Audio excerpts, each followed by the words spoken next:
Jaya Radha Madhava Kunja Bihari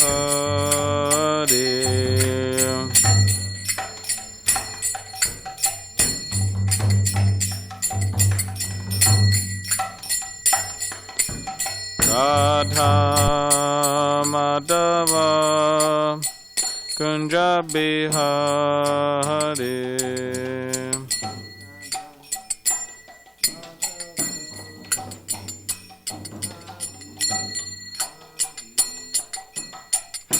Vijana Vallabha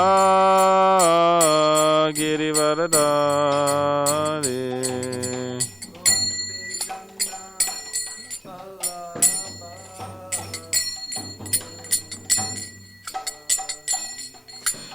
Gopijana Vallabha Girivaradari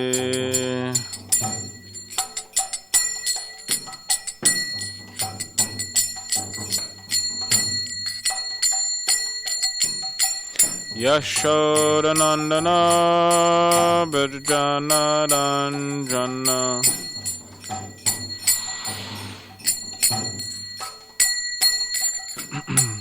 Yashodanandana Brajana Ranjana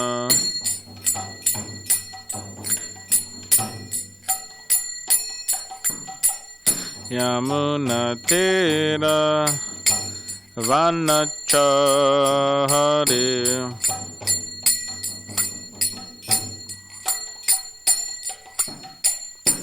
Yamuna Tira Vanachari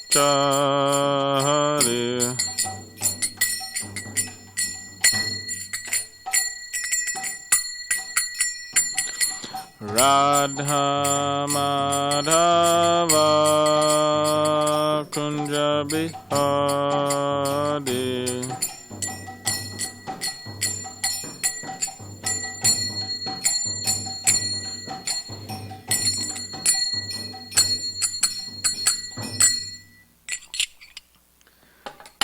Jam Vishnupad Paramahamsa Parivajrakacharya Ashtotra Shatashi Shrimad Divine Grace Ace Bhaktivedanta Swami Srila Prabhupada Ki Jai Grantaraj Srimad Bhagavatam Ki Jai. All glories to the assembled devotees, all glories to the assembled devotees, all glories to the assembled devotees, all glories to Sri Guru and Sri Gauranga.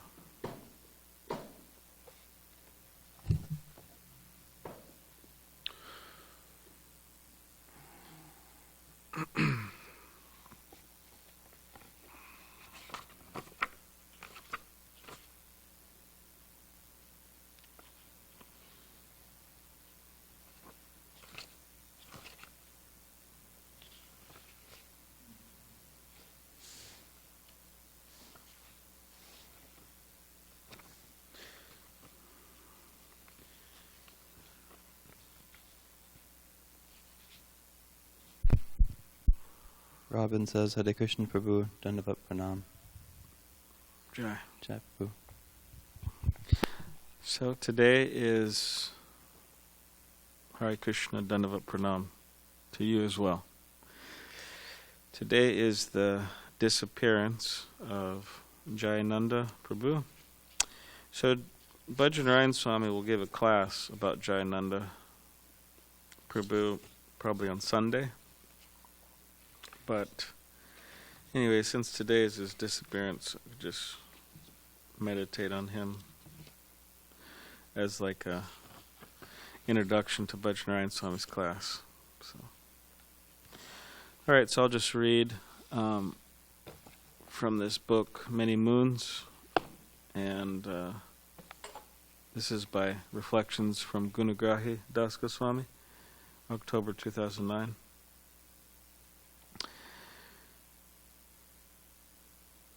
I love Jayananda Prabhu's association. Around 1975, when I was the temple president in SanDiego, I needed to take a break, so I went to join one of the Radha Damodar bus parties. I thought I would try Guru Das's bus in Oregon, but he, along with Parivrajacharya Maharaj, left the party, and when I went up there, to my surprise, Jayananda Prabhu was the Sankirtan leader. I was amazed by SriJayanandaPrabhu's attitude. He would always clean up after all the young men and was constantly serving them. He was very kind to everybody, very compassionate and enthusiastic about every service he rendered. He never found fault with anyone and never complained about anything or anybody. We would all go out on book distribution every day. Jayananda was not only the Sankirtan leader but also the driver of the van. One day I was the last to get out and I was sitting with him, talking for a while before leaving. He took out a big bowl of halva and began eating. Then he said to me, "I always get a little nervous before I go out on Sankirtan, and this halva really calms me down and relaxes me. I really love this halva." It was very sweet to see how he so unabashedly took shelter of prasad.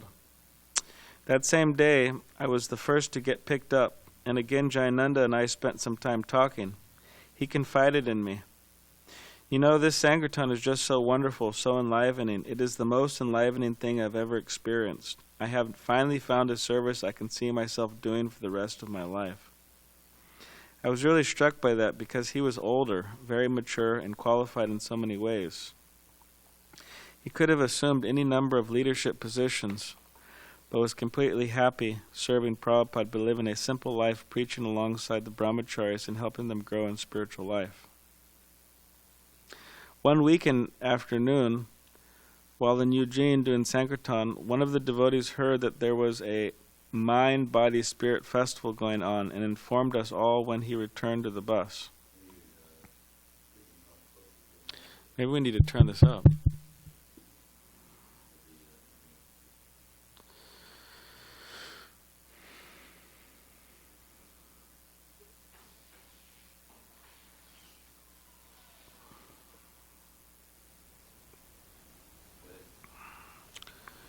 Although the festival was due to wind down soon, when Jayananda heard the news, he immediately lit up and sprang into action. "Quick, we need to make lots of sweet balls and distribute prasad to everybody." I remember thinking as we mixed, mashed, and mushed together all the ingredients for the sweet balls that I had never in my life seen so many opulent ingredients in one preparation.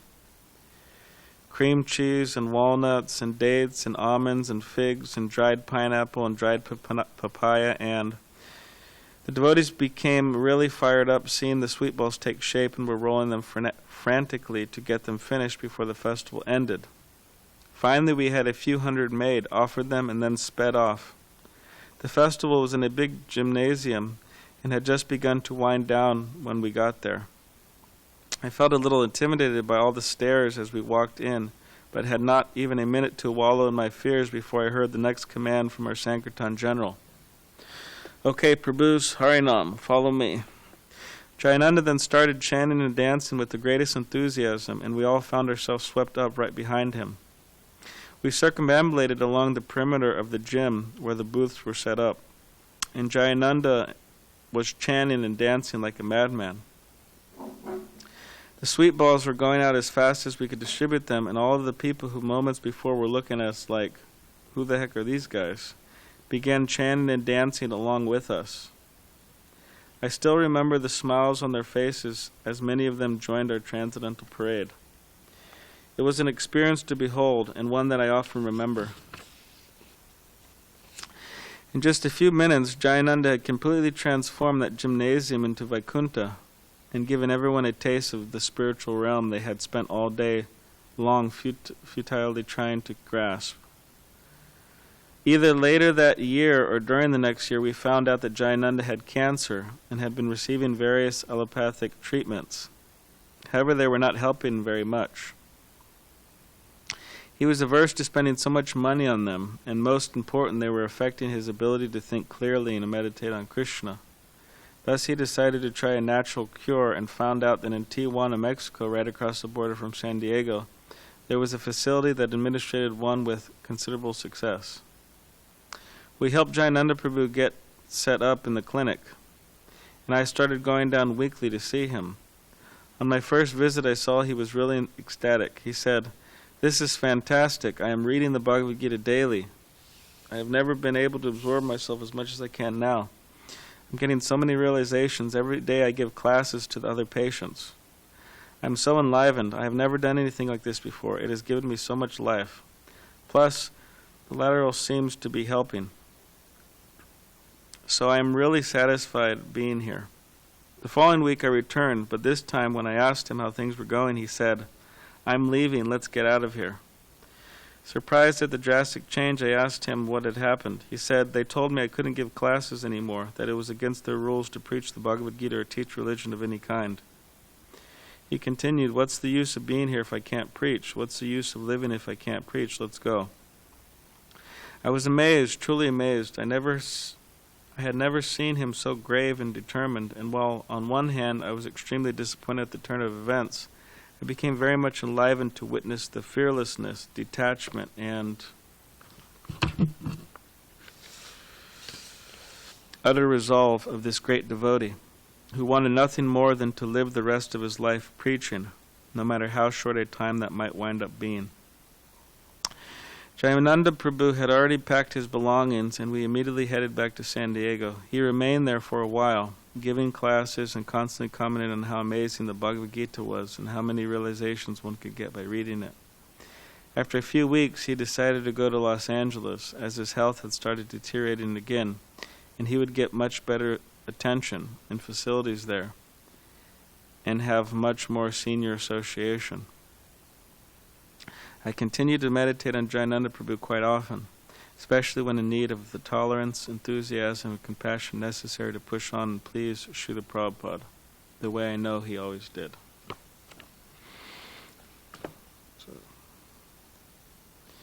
And then Prabhupada, looks like excerpts from two letters Srila Prabhupada wrote.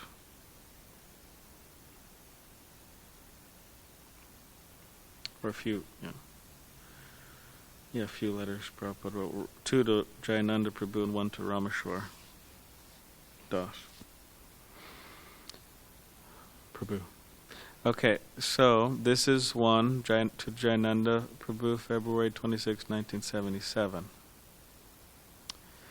This body is today or tomorrow finished. We should not be very much bothered about the body. Trees also live for thousands of years, but that does not mean a successful life. A successful life is one of Krishna consciousness.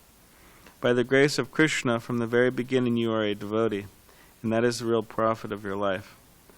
About a sadhu it is said, Jiva va, Mara va. A sadhu may live or die, it doesn't matter.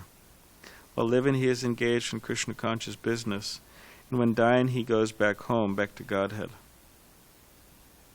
So this is another letter to him from Srila Prabhupada, May 5th, 1977. I am feeling very intensely your separation. In 1967 you joined me in San Francisco. You were driving my car and chanting Hare Krishna. You were the first man to give me some contribution, $5,000 for printing my Bhagavad Gita. After that you have rendered very favorable service to Krishna in different ways. I so hope at the time of your death you are remembering Krishna, and as such you've been promoted to the eternal association of Krishna. If not, if you had any tinge of material desire, you have gone to the celestial kingdom to live with the demigods for many thousands of years and enjoy the most opulent life of material existence.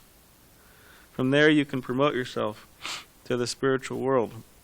But even if one fails to promote himself to the spiritual world, at that time he comes down again on the surface of this globe and takes birth in a big family like a yogi's or a Brahmin's or an aristocratic family, where there is again chance of reviving Krishna consciousness. But, as you are hearing Krishna Kirtan, I am sure that you were directly promoted to Krishna Loka. Janma karma chame divyam evam yo viti tattvatāha tukta deham purnojana naitimam iti sorjana. Bhagavad Gita, chapter 4, text 9.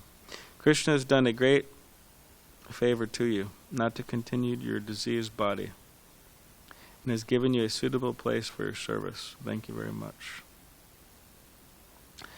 And lastly, this is Rameshwar, to Rameshwar Prabhupada, May 11th, 1977. Jayananda's death is glorious. It is very good that he had stated, what is the use of such a useless body? Better to give it up. He has left his body very wonderfully, and he has been transferred to Vaikuntha. I've already sent a condolence letter for publication in Bhakti Godhead. Everyone should follow the example of Jayananda. I am very proud that it's such a nice disciple. If possible, Jayananda's picture should be hung in the Rath of Lord Jagannath, and in all of our temples a day may be set aside for holding a festival in his honor, just as we do on the Disappearance Day of the other great Vaishnavas.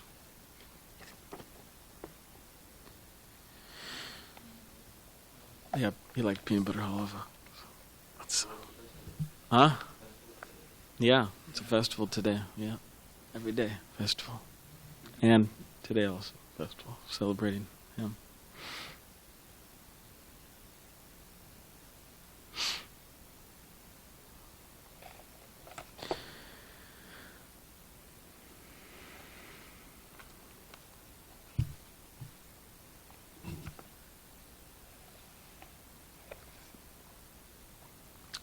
So one of the you could say main things that makes a Vaishnav is their particular enthusiasm, their enthusiasm for Krishna consciousness. And without that enthusiasm, it means one is and if one loses their enthusiasm completely, that means that they haven't lost their enthusiasm. They lost their enthusiasm completely for Krishna consciousness, but they have replaced that enthusiasm for enthusiasm to engage their senses in this material world. So, people are very enthusiastic in every sphere of life. It just depends what they're being enthusiastic about. So the materialists are very enthusiastic about just being in Maya in different ways. But a devotee is enthusiastic about Krishna consciousness. And the more enthusiastic a devotee, that means, by definition, like Srila Prabhupada is so enthusiastic, pure devotee. Same with Jayanandaprabhu and so many devotees like them. So that's one of the main characteristics of a devotee, that enthusiasm, and obviously throughout his life he had that enthusiasm to build so many Rath Yatra carts, engage so many devotees in service, so many other wonderful things he did in his life. Just like devotees who chant the Gayatri mantra, those who second initiated, they every day, morning, noon, and evening,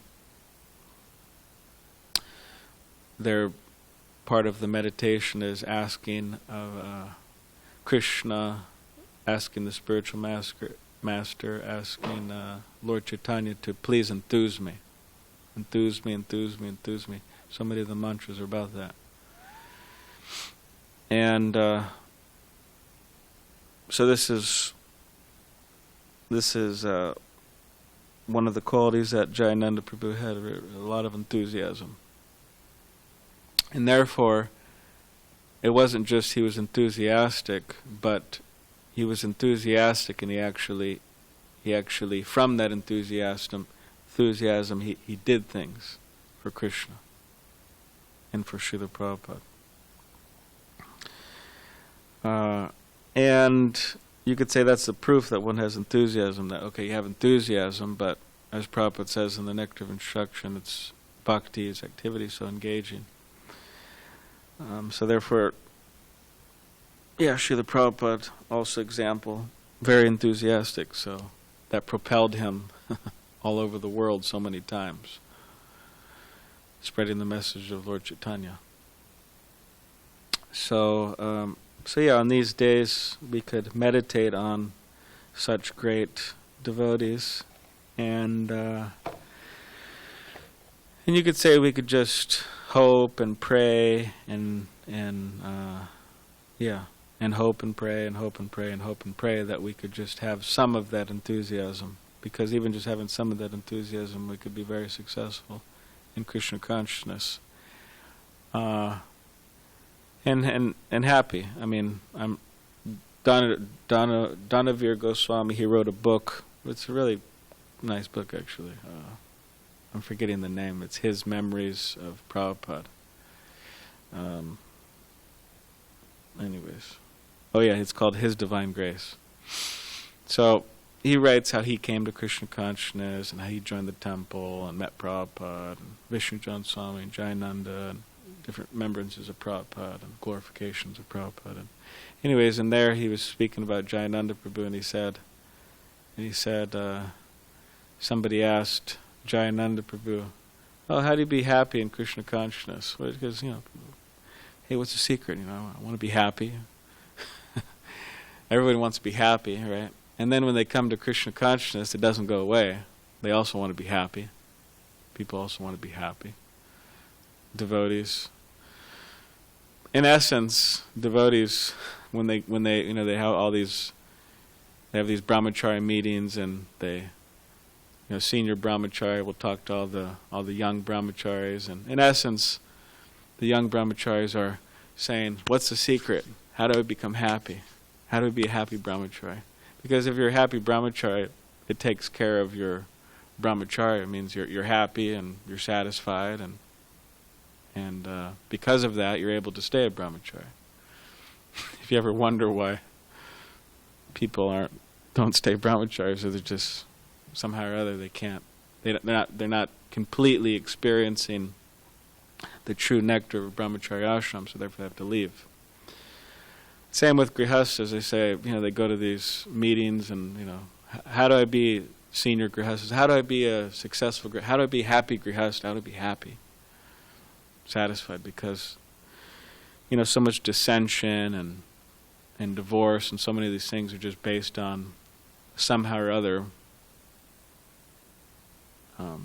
they're not feeling satisfied, so they need to go off with another, the man goes off with another woman, the woman goes off with another man, the woman goes off with another woman. Just like one devotee was telling me, one devotee was telling me here in Southern California, he was married, and apparently his wife was in the police department. She worked as a police officer, and somehow or other he was married, and then the wife just all of a sudden said, "I'm leaving you," and he said, "Okay," and she left, and then he was wondering, "Oh, who did you leave me for?" And then she left him for another woman. So, anyways, and the devotee was joking. He was saying, when the prostitute associated with Haridas Thakur, she became a pure devotee. He said, when women associate with me, they become prostitutes. Anyways, so yeah, people they want to know how to be satisfied in their particular position of life. But why? Because if they're satisfied, they could continue it forever. So same with Krishna consciousness, we have to be satisfied, or else we won't be able to continue. So they asked him, "How do you be happy, Jayanandaprabhu? How do you be happy in Krishna consciousness?" So Jayanandaprabhu said, "I don't know. I'm too busy to think about it." So which is a very telling answer, because he was very busy in Krishna's service, and because he was so busy in Krishna's service, and specifically you could say Srila Prabhupada's service, he was happy, satisfied. So that was a very good lesson that he taught us. So yeah, again, Bajranarayan Swami will give an in-depth class about Jayanandaprabhu, go into very many details and pastimes. So we could look forward to that. He should be doing that this Sunday, and if he doesn't, if he's not feeling well, he'll eventually do it, because he always does it around this time of year. So, all right. So,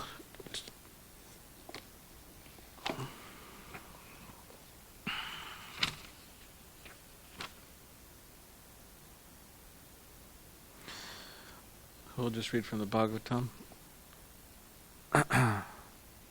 Canto 7, Chapter 8, the Lord slays the king of the demons. So this is in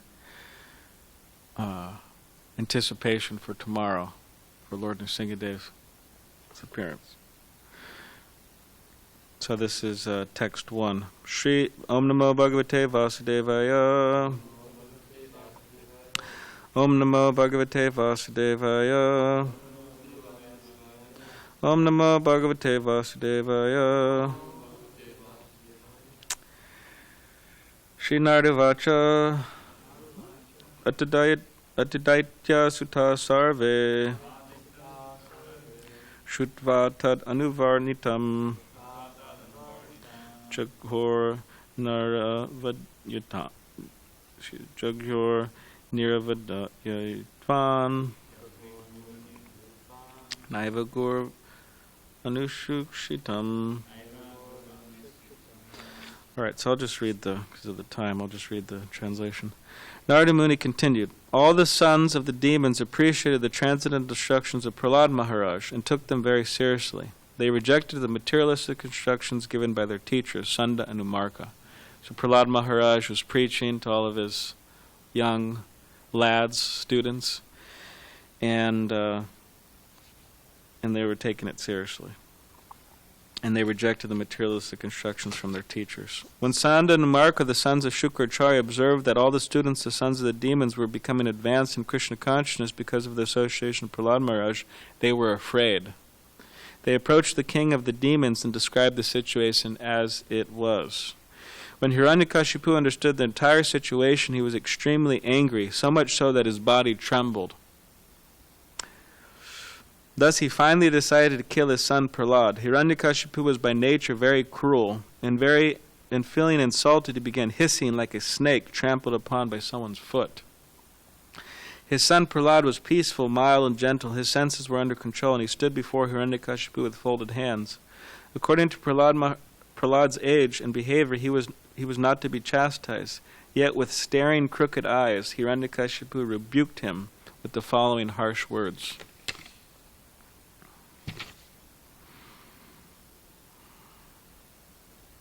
So this is after Hiranyakashipu engaged his men in trying to kill him in so many ways already. Now he's going to, he wants to do it personally.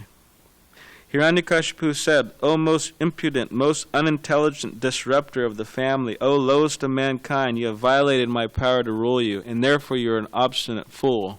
Today I shall send you to the place of Yamaraj. My son Prahlad, you rascal, you know that when I am angry all the planets of the three worlds tremble, along with their chief rulers. But whose power has a rascal like you become so impotent that you appear fearless and overstep my power to rule you? Prahlad Maharaj said, My dear king, the source of my strength of which you are asking is also the source of yours. Indeed, the original source of all kinds of strength is one. He is not only your strength or mine, but the only strength for everyone. Without him, no one could get any strength. Whether moving or not moving, superior or inferior, everyone, including Lord Brahma, is controlled by the strength of the Supreme Personality of Godhead. The Supreme Personality of Godhead is the supreme controller and time factor, is the power of the senses, the power of the mind, the power of the body, the vital force of the senses. His influence is unlimited. He is the best of all living entities, the control of the three modes of material nature. By his own power, he creates this cosmic manifestation, maintains it, and annihilates it also. Prahlad Maharaj continued, My dear father, please give up your demonic mentality. Do not discriminate in your heart between enemies and friends. Make your mind equipoised toward everyone. Except for the uncontrolled mind and misguided mind, there is no enemy within this world. When one sees everyone on the platform of equality, one then comes to the position of worshipping the Lord perfectly. In former times there were many fools like you who did not conquer the 6 enemies that steal away the wealth of the body. These fools were very proud, thinking, I have conquered all the enemies in all the 10 directions. But if a person is victorious over the 6 enemies and is equipoised toward all living entities, for him there are no enemies. Enemies are merely imagined by one in ignorance. Hiranyakashipu replied, You rascal, you are trying to minimize my value as if you were better than me at controlling the senses. Hiranyakashipu was claiming he could control his senses. This is over-intelligent. I can therefore understand that you desire to die at my hands, for this kind of nonsensical talk is indulged in those in by those is indulged in by those about to die. O most unfortunate Prahlad, you have always described a supreme being other than me, a supreme being who is above everything, who is the controller of everyone, and who is all-pervading. But where is he? If he is everywhere, then why is he not present before me in this pillar? Because you are speaking so much nonsense, I shall now sever your head from your body. Now let me see your most worshipful God come to protect you. I want to see it. Being obsessed with anger, Hiranyakashipu, who was very great in bodily strength, thus chastised his exalted devotee son Prahlad with harsh words, cursing him again and again. Hiranyakashipu took up his sword, got up from his royal throne, and with great anger struck his fist against the column. So fist, uses fist. Sometimes devotees repeat the story, right, or the pastime, and they say club or sword, but it's fist here, just for everybody's. Then from within the pillar came a fearful, it was pretty strong. I mean, you take your fist and hit a column, I mean, the column's going to break. I mean, that means you're really strong. I mean, people do that even nowadays. Angry children, teenagers, hit walls. Sometimes it's a common thing, actually. I don't know why. It's really foolish. You hurt your hand, but hit a wall or a tree or something. It's really... So that's anger for you. That makes us do foolish things. But he hit. It didn't. It's not like he hit the column and my hand. I hurt my hand and a big swollen hand. He hit the column and it broke. I mean, it's really powerful. Then from within the pillar came a fearful sound, which appeared to crack the covering of the universe. O my dear Yudhishthira, this sound reached even the abodes of the demigods like Lord Brahma. And when the demigods heard it, they thought, now our planets are being destroyed. While showing his extraordinary prowess, Hiranyakashipu, who desired to kill his own son, heard that powerful, tumultuous sound which had never before been heard. Upon hearing the sound, the other leaders of the demons were afraid. None of them could find the origin of that sound in the assembly. To prove that the statement of his servant Prahlad Maharaj was substantial, in other words, to prove that the Supreme Lord is present everywhere, even within the pillar of an assembly hall, the Supreme Personality of Godhead, Hari, exhibited a wonderful form never before seen. The form was neither that of a man nor that of a lion. Thus the Lord appeared in his wonderful form in the assembly hall. While Hiranyakashipu looked all around to find the source of the sound, that wonderful form of the Lord, which could not be ascertained to be either a man or a lion, emerged from the pillar. In amazement, Hiranyakashipu wondered, what is this creature that is half man and half lion? Hiranyakashipu studied the form of the Lord, trying to decide who the form of Nrsingadev standing before him was. The Lord's form was extremely fearsome because of his angry eyes, which resembled molten gold. His shining mane, which expanded the dimensions of his fearful face, his deadly teeth, and his razor-sharp tongue, which moved about like a dueling sword. His tongue was moving. His ears were erect and motionless, and his nostrils and gaping mouth appeared like caves of a mountain. His jaws parted fearfully. His entire body touched the sky. His neck was very short and thick, his chest broad, his waist thin, and the hairs on his body as white as the rays of the moon. His arms, which resembled flanks of soldiers, spread in all directions as he killed the demons, rogues, and atheists with his conch shell, disc, club, lotus, and other natural weapons.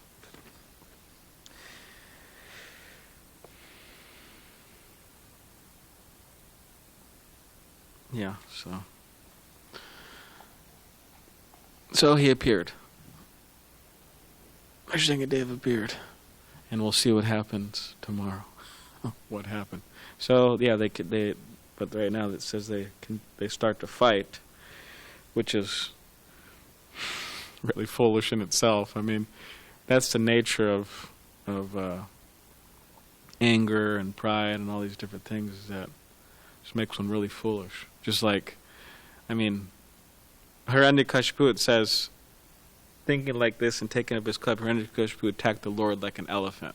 So Hiranyakashipu saw him, and okay, let's attack him. Like he had a chance. Same with Hiranyaksha. I think he thought he had a chance with.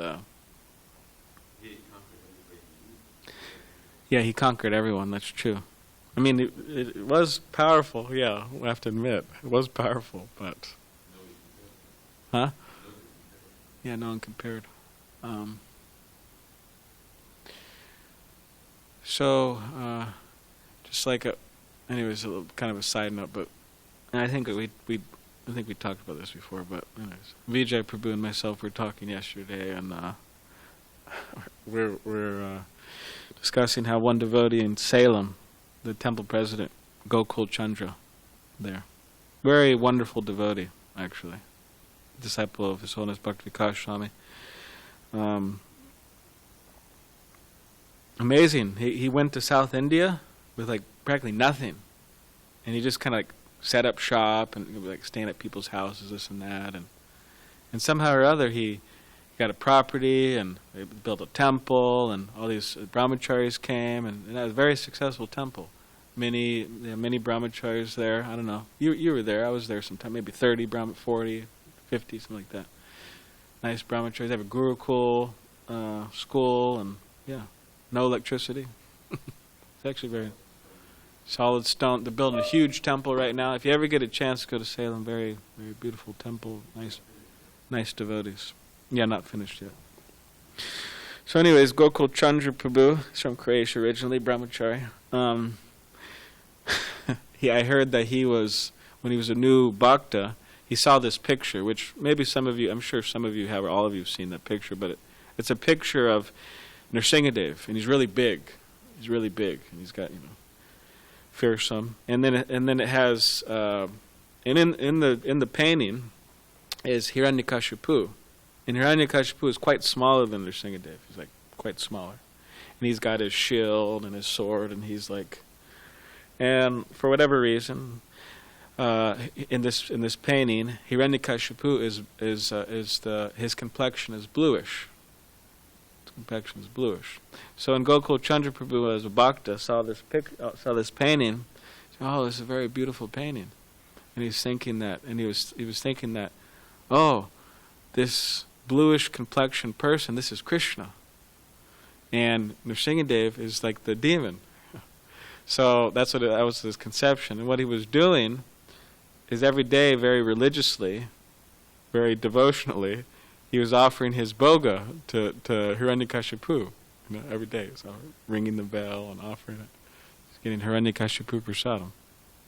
Yeah. So, yeah, he got very powerful from worshiping Hiranyakashipu. He realized later that, okay, this is wrong, and stop. And he got a proper picture of Krishna and Nrsingadev. So yeah, we won't discuss much more about Nrsingadev, but yeah, we just read a little bit. And although Nrsingadev is, I'll just say one thing, is that although Nrsingadev is quite fierce and scary, you could say, for the non-devotees, but for the devotees he's very attractive and loving, actually. Very loving. And this real pastime is about the pure affection, pure love, spiritual, affection, that emotions that Nrsingadev has for his devotee, Prahlad. That's why he's coming in this fierce form, because he's saying that, because he's upset, he's angry, that this demon, Hiranyakashipu, is harassing my pure devotee, Prahlad Maharaj. Heavily harassing him, trying to kill him, verbally harassing him, and up to the point where he himself, because Hiranyakashipu was engaging people to try to kill him, but he himself was about to kill him. So at one point Nrsingadev said, "That's it. I'm appearing, and I'm going to take care of this demon myself." So, and yeah, again, it's out of his affection for Prahlad. So Nrsingadev is very affectionate towards his devotees, and therefore we could pray to Nrsingadev to protect us, and specifically protect us spiritually. There's no guarantee that anyone will be protected materially, per se, their bodies. But definitely, which say is more important, is for us to be protected spiritually. In other words, for us, as we read in these verses, not to be become Hiranyakashipu-like. In other words, be conquered by these 6 enemies: lust, anger, greed, all these different things. So therefore, devotees pray to Nrsingadev, please protect me from these demoniac things, these bad qualities. And as it said in the 5th canto, Om Namo Bhagavate Vasudevaya, Namaste Narasimhaya, Prahlada Daya, what is it? That shloka. Anyways, it's that prayer. But in the purport to that prayer, which in the 5th canto to Nrsingadev, it says that anyone who wants to become free from material desires should pray to Nrsingadev like this. They could offer this prayer. So yes, tomorrow we'll hear more about Nrsingadev. Vijay Prabhu is going to give the class in the morning, and Bajranarayan Swami is scheduled to give the class in the evening. So we'll see if he manifests. And if he doesn't manifest, then maybe we'll leave it a surprise who will give. So does anybody have any questions or comments about Jayanandaprabhu or about Nrsingadev? Or you were explaining how there was some misunderstanding about who Hiranyakashipu was and who Nrsingadev was. In L.A., I think it was Nrsingadev's appearance day, and one guest had come, and it was after Mangalartik, and he stood up in front of the altar, and he shouted, Hiranyakashipu ki jai! That's funny. Little misunderstanding. I think eventually he also found out who the Lord was. Sometimes, Yeah. Yeah, I was in a class in Mayapur, I think. And devotees sometimes do this. I don't know if anybody's been in a class where they do this, but in Mayapur, and when you have a big audience. So this devotee was saying at the end of the class, at some point in the class, I think it was at the end of the class, he was saying, Srila Prabhupada ki jai, Gaura Bhaktavinda ki jai, Prahlad Maharaj ki jai, Nrsingadev ki jai, and everyone would say jai, jai, jai, jai, jai, jai, jai, jai. And then he said, Hiranyakashipu ki jai, and then everyone said jai. And he's like, why are you saying Hiranyakashipu ki jai? Well, it's funny because in those verses when Hiranyakashipu speaks to Sri Hiranyakashipu. Yeah, that's true. That's true. So, I'm going to be careful what we're jaiing.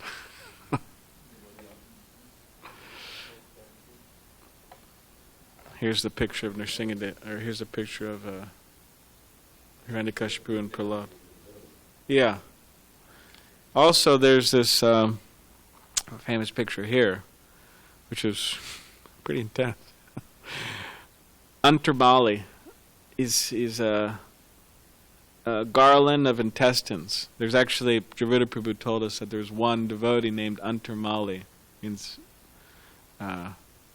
garland of intestines. And then that was his name, Prabhupada disciple. So, it's kind of difficult, right? Like, go back to your parents' house. Hey, what's your name? What's your spiritual name? My name's Antarmali. Oh, what does that mean? Difficult to explain. But when this painting was painted in Harigriva's book, it was Hare Krishna Explosion, it says that Kirtan Nanda, I think. Maybe somebody else, but it's interesting, they're new devotees, but this picture was hanging where Prabhupada was staying in, I think, Jersey or something, maybe in San Francisco, but it was hanging in the room. Prabhupada is recuperating from his heart attack, or his, stroke, yeah. So, Prabhupada noticed that the picture was taken down, and it was hiding. And then Prabhupada said, why is this picture removed? And the voice, they didn't understand Nrsingadev. Prabhupada said, no, this is very beautiful, Nrsingadev. And devotees worship Nrsingadev for protection.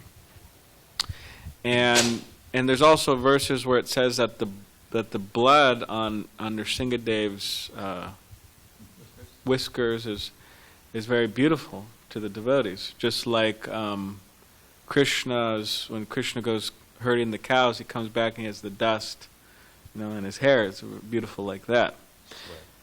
Sweat, yeah, different things. And a point was brought up that, I believe it was Kirtan, he wasn't liking that Prabhupada was using this terminology, strong terminology. There's the devotees and there's the demons. And he wasn't liking the demon part, demons. So Prabhupada said, no, you have to understand this point. And he said, until you understand this point, you can't make any advancement.